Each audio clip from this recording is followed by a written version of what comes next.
Hello बच्चों, class 12th math में आज हम क्वेश्चन नंबर 7 सॉल्व करेंगे। तो क्वेश्चन नंबर 7 आपका क्या है, देखिए। ए समीकरण दे रखी हैं a minus b 2a plus c 2a minus b 3c plus d, और बराबर में दे रखी हैं -1 5 0 और 30। तो इस तरह से आव्यूह के अंदर समीकरण आपको दे रखी हैं। तो हमें क्या करना है, ए बी सी और डी का मान ज्ञात करना है। तो ए बी सी और डी का मान कैसे ज्ञात करेंगे, देखिए। जो संगत अवयव हैं उनकी आपस में तुलना करेंगे। तो इधर वाले आव्यूह में देखिए, एलएचएस वाले में यहाँ a माइनस बी लिखा है, तो यहाँ -1 लिखा है। तो जब तुलना करेंगे तो क्या बन जाएगा, देखिए। आपका बन जाएगा a minus b equal to बन जाएगा -1। इसको लिख देंगे समीकरण नंबर 1। इसी प्रकार इसी को लिख दो पहले, कहीं से भी, इसको भी लिख सकते हैं या इसको भी लिख सकते हैं। तो ये वाला इधर जो है 2a माइनस बी है, तो इधर क्या है, 0 है। तो ये बन जाएगा आपका 2a minus b equal to 0। ये हो गया आपका समीकरण नंबर 2। फिर इसी प्रकार से देखिए, ये है 2a प्लस सी, तो यहां पर भी बना दीजिए 2a प्लस सी, और इधर क्या है आपका 5 है। ये तीसरा समीकरण बन गया। फिर लास्ट बचा है 3c प्लस डी, तो ये आ जाएगा 3c plus d equal to, ये आ गया आपका यहाँ 30। ये बन जाएगा स्टूडेंट इक्वेशन नंबर 4। तो इस तरह से आप देख सकते हैं 4 इक्वेशन बन गई। अब इन इक्वेशन को बारी बारी से सॉल्व करके ए बी सी डी का मान हमें निकालना है।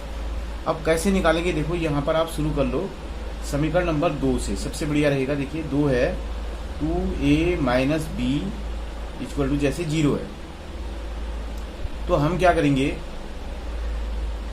ये 2a को इस साइड कर लो और आसान हो जाएगा। देखिए माइनस बी अपनी जगह पर रहेगा, 2a यहाँ प्लस का है, इधर आएगा तो माइनस का हो जाएगा, है ना। अब ये माइनस से माइनस क्या हो गया, कट गया। तो हमें क्या मिला, b का मान मिला 2a। ठीक है। अब b का मान जब 2a मिला तो इस मान को हम समीकरण 1 में रख देते हैं। तो यहां लिखेंगे समीकरण 1 से, a क्या है, a minus b equal to -1 है।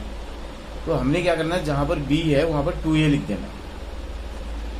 तो a minus 2a is equal to -1। अब 2a में से a को माइनस करेंगे तो -a आएगा, और इधर आ गया -1। तो अब क्या होगा, a से a क्या हो जाएगा आपका, सॉरी माइनस से माइनस कट जाएगा। तो a इक्वल टू आ गया बच्चों आपका 1 आ गया। देखो एक मान आपका आ गया है, a का मान कितना आ गया, 1। ठीक है। अब हम b c और d का मान निकालेंगे। अब देखो, अब आप क्या करेंगे ना, समीकरण नंबर अगर 1 में आप किसका मान रख देंगे, a का मान रख देंगे। देखिए समीकरण नंबर 1 क्या है, a minus b equal to -1 है। तो आप क्या करोगे, a का मान 1 आ गया, यहां पर रख दो। तो 1 माइनस बी इक्वल टू, ये आ गया -1। तो माइनस बी इक्वल टू हो गया -1, ये +1 है, इधर जाएगा तो क्या हो जाएगा, -1 हो जाएगा। तो माइनस बी इक्वल टू -2 हो गया। ये माइनस से माइनस कट गया बच्चों। तो b इक्वल टू कितना आ गया आपका, 2 आ गया। तो आप देख सकते हैं b का मान भी आ गया। ठीक है, a और b दोनों के मान आ गए। अब हमें किसका मान निकालना है, c और d का। तो c और d के लिए अब हमें देखना पड़ेगा किस तरह से। देखिए अब आप सीधे आ जाइए समीकरण नंबर 3 में। तो समीकरण नंबर 3 में आ जाएंगे। 3 क्या है आपका, 2a plus C equal to कितना है, 5 है ना। a का मान आ चुका है, तो a का मान इसमें रख दो। a का मान 1 आया है, 2 × 1 प्लस c इक्वल टू आ गया आपका 5। तो 2 × 1 = 2, 2 प्लस c इक्वल टू 5 आ गया। तो अब क्या हो जाएगा, ये c इक्वल टू हो जाएगा 5 अपनी जगह रहा 5, ये 2 इधर जाएगा तो माइनस हो जाएगा।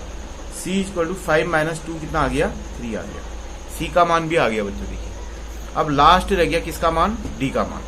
अब d वाली समीकरण ये है समीकरण 4 से, तो ये है आपकी 3c plus d equal to 13 आ गया। ठीक है, तो क्या करेंगे 3C, हाँ C का आ चुका है, तो 3 का मान, C का मान यहाँ पर रख दो, 3 आ गया, ठीक है, ये रख दिया 3 प्लस D इक्वल टू कितना आया 13 आ गया, तो 3 3 जा कितना हो गया 9 plus D equal to 13, D equal to कितना हो जाएगा 13 और ये -9 हो जाएगा उधर जाके, तो D इक्वल टू 13 - 9 कितना होता है 4 होता है।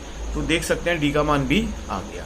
तो क्या क्या आया आपका देखिए, A इक्वल टू आ गया बच्चों 1, B इक्वल टू कितना आया 2, ठीक है, और C इक्वल टू आ गया 3 और D इक्वल टू आ गया 4। तो 4 के 4 मान यहाँ पर निकल करके आ गए, ठीक है। तो A equal to 1, B equal to 2, C equal to 3, D equal to 4, ये फाइनल आंसर आ गया। तो काफी आसान क्वेश्चन है। देखिए बच्चों, करना क्या था, देखिए जो संगत अवयव हैं, जैसे A माइनस बी है, इसकी तुलना इससे कर दी, समीकरण 1 हो गया। फिर 2A माइनस बी, इसकी तुलना 0 से कर दी, समीकरण 2 हो गया। फिर 2A plus C equal to में यहाँ देखिए संगत 5 है, समीकरण 3 हो गया। फिर ऐसे लास्ट 3C प्लस D और इसकी तुलना कर दी 13 है यहाँ, तो यहाँ पे लिख दिया 13। तो ये 4 समीकरण बन गई। अब इन 4 समीकरणों को हल करना है। तो हल करने का तरीका ये है कि जरूरी नहीं है कि मैंने ऐसे किया तो ऐसे ही हो सकता है, किसी और ढंग से भी हो सकता है। तो मैंने जैसे यहाँ पे क्या किया, 2A minus b equal to 0 लिखा, तो यहाँ से मैंने B का मान निकाल दिया A के पद में। अब B का यह मान मैंने समीकरण 1 में रख दिया, तो जिससे मुझे क्या फायदा हुआ, सीधे A का मान मेरा आ गया, ठीक है। अब A का मान आ गया तो मैंने देखा कि यहाँ पर अगर मैं समीकरण नंबर 1 में A का मान रख देता हूँ तो सीधे मेरा B का मान आ जाएगा। तो मैंने रख दिया, देखिए समीकरण नंबर 1 में A की जगह 1 रख दिया, माइनस B इक्वल टू -1, तो माइनस B इक्वल टू ये इधर गया, माइनस ऐड हो जाएगा, माइनस से माइनस कट गया, तो B इक्वल टू आपका 2B आ गया, ठीक है। फिर मैंने देखा भाई क्या है कि मेरे पास A का मान आ गया है, अब A का मान भी आ चुका है, B का मान भी आ चुका है, तो मुझे C का निकालना, तो C मुझे यहाँ से मिल जाएगा। देखिए कैसे, क्योंकि यहाँ 2A plus C equal to 5 है। जब मैं यहाँ A का मान रख दूंगा यहाँ पे, तो इसको सॉल्व करूंगा तो C का मान आ जाएगा। तो मैंने करा, देखिए 2A plus C equal to 5, A का मान 1 रखा मैंने, 2 1 जा 2 प्लस C इक्वल टू 5, तो यहाँ से मुझे C का मान मिल गया बच्चों कितना 3 मिल गया। अब मैंने देखा कि last 3C plus D equal to 13 समीकरण है और मुझे निकालना भी D का ही है, और मैंने C का मान अभी अभी निकाल दिया है। तो C का मान मैं यहाँ पर रख दूंगा, C का मान मैंने 3 रखा जहाँ पर C है, और प्लस D इक्वल टू 13, तो यहाँ से कैलकुलेट किया, 3 3 जा 9 प्लस D इक्वल टू 13, तो D इक्वल टू आपके पास 4 आ गया। तो इस तरह से आप देख सकते हैं A, B, C और D चारों का मान हमारे पास फाइनली आ चुका है। तो इस तरह से हमारा फाइनल आंसर आ गया। तो आज के लिए बस इतना ही। Thank you.